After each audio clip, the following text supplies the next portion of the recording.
How many of you know Bilal? You gotta know Bilal, man.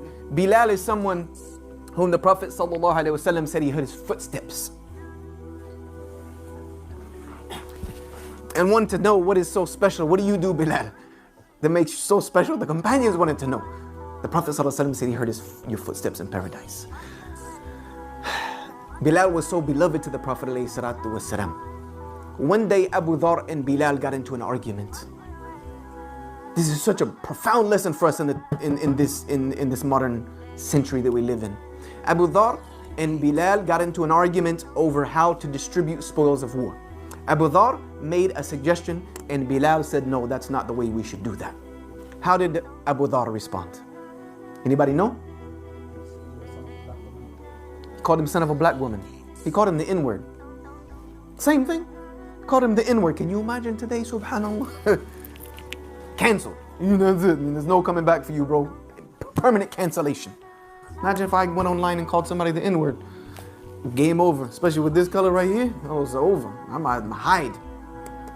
So he called Bilal the N-word, basically. And it hurt. That hurt Bilal. It hurt him. He went to the Prophet ﷺ and complained. Because he loved Abu Dhar. How could Abu Dhar call me this? Look at the wisdom of the Prophet ﷺ as well. This is also a lesson for us online. Verify your sources, mate. Verify your information. Will save us from a lot of headache these days. So the Prophet ﷺ said, tell Abu Dhar to come to me. He knew Bilal to be truthful.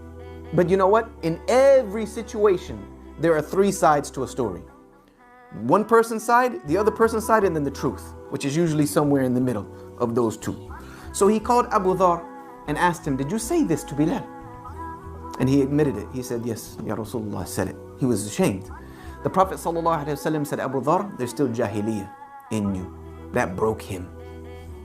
Jahiliyyah to them meant the time when they worshipped sticks, rocks, stones, false gods. They were ignorant of Allah subhanahu wa ta'ala. That was the worst. You could be no worse in that time than a jahil.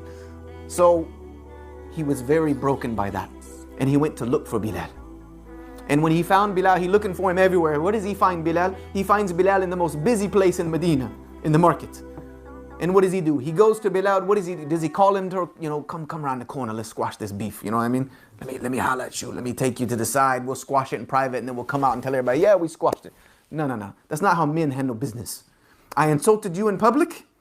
I'm going to make contrition in public. So he went and threw himself on the ground in front of Bilal and said, I will not get up from this spot until you put your foot on my face and prove to everyone that you're better than me. Now what did Bilal do?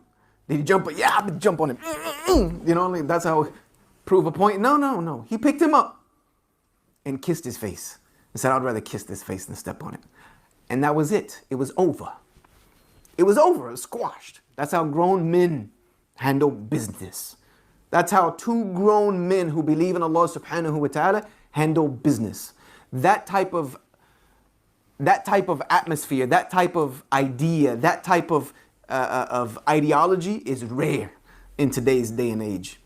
It's not how it was. And I was raised in the South, in the United States, and we were raised a little bit differently. If you had a problem with someone, you dealt with that someone.